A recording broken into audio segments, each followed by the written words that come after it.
Hey guys, Saku Foxheart here, and welcome to another Let's Play series. This installment, we'll be playing The Last Tree. Enjoy!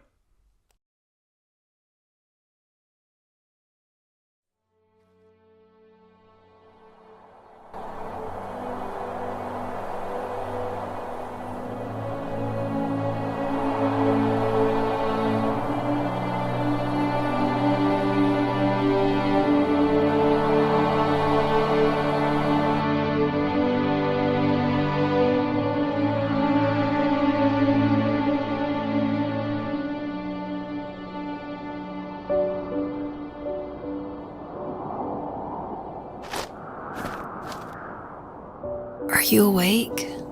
I thought I heard you get up. Yeah, I'm awake. Sorry, I just can't sleep. Are you thinking about him? Yeah, a bit.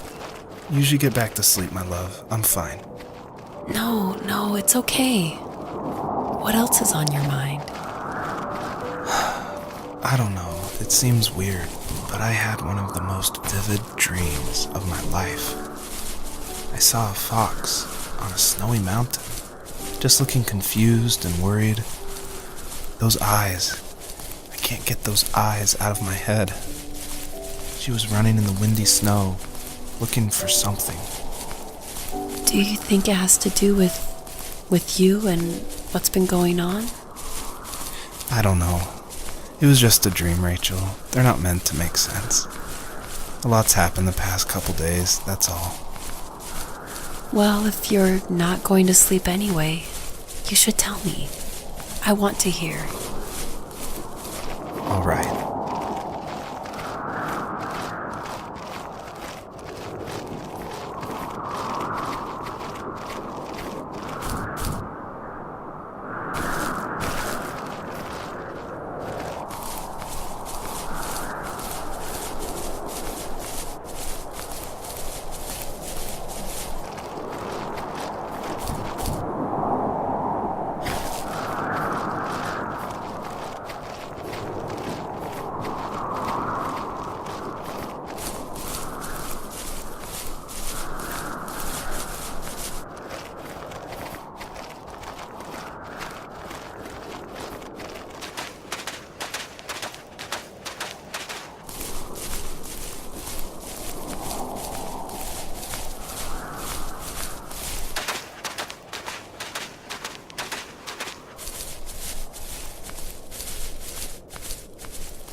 So, not far from her home, she followed that path to something unexpected.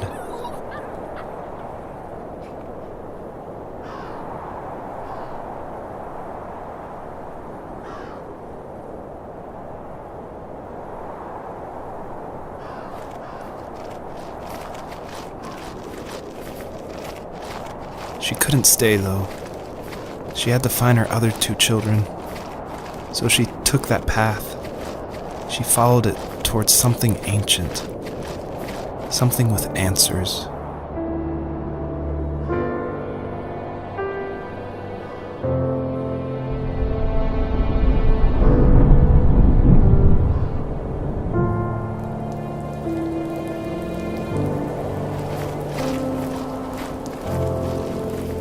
The fox looked high and low, searching for any sign of her cubs. Points of light showed the way to this ancient tree. It was as if each one had a story to tell, all their own. The land was trying to tell my story, too. I felt like I was right behind her the whole time.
As a kid, did you ever do show and tell in your class? Yeah, I think I only did it once, when I was in the 4th grade. You know how my life was around then. I wanted to show my class what helped pass the time and distracted me, so I brought a dozen paper cranes I had made.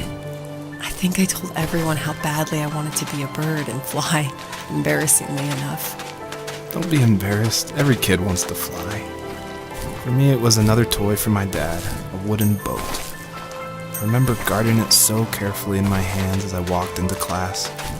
When I sat down, a group of boys immediately made fun of it. They asked which trash can I found it in, or why an ugly log was my favorite toy. When I got up, I didn't even want to tell them my dad had carved it. I said it was a joke gift my friends had given me. Kids can be so cruel. Some of them are. I shouldn't have let them get to me, but it did. It's amazing we bounced back at all.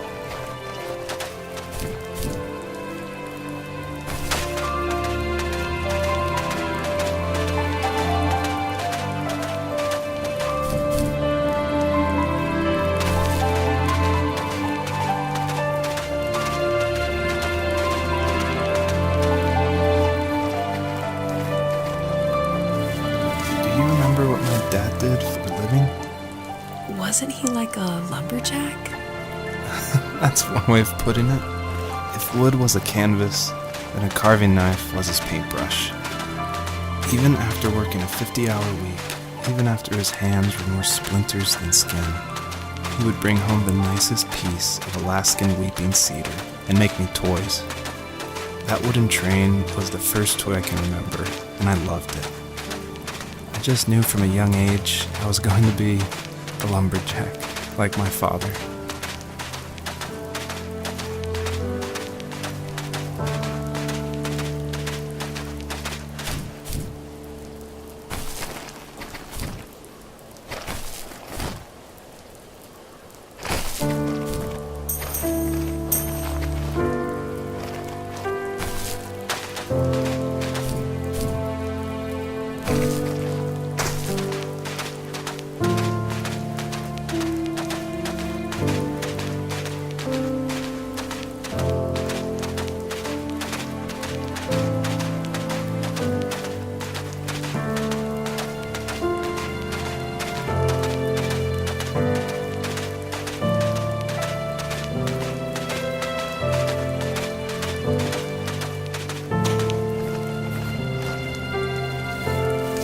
those kids would leave me alone, but somehow they could tell I was different.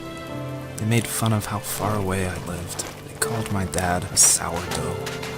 I was a blabbermouth as a kid, telling my dad stories I made up for hours. But after that show and tell, I didn't tell him much anymore. He didn't know exactly what was wrong, but his best guess was that the toys he carved weren't cool enough. He carved me a tank and tried to tell me what it was like to be in a real tank as a serviceman. I didn't know your dad was in the military. Yeah, in the army. The sad thing is that I'd pretty much forgotten until just now. There's so much I still don't know about him. I'm sorry. He knows how much you love him. You're going to see him again soon and have some closure, I'm sure.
The older I got, the more I withdrew.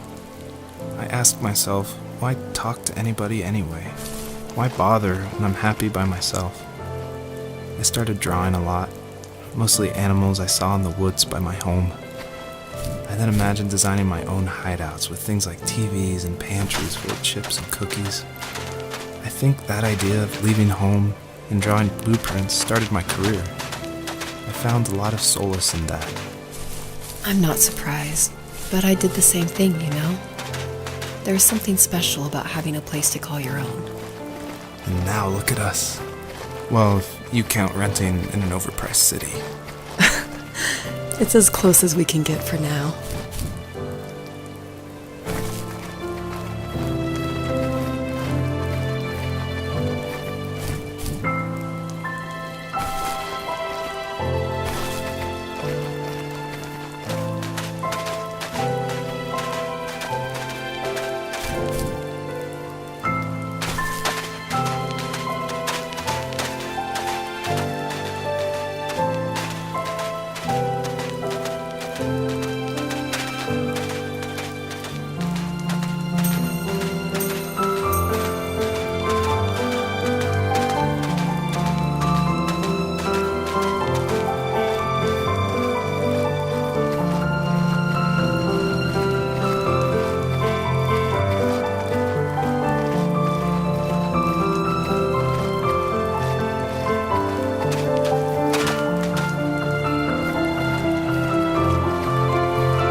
Hey guys, thanks for watching part 1 of The Last Tree. See you next time on Fireforge Gaming.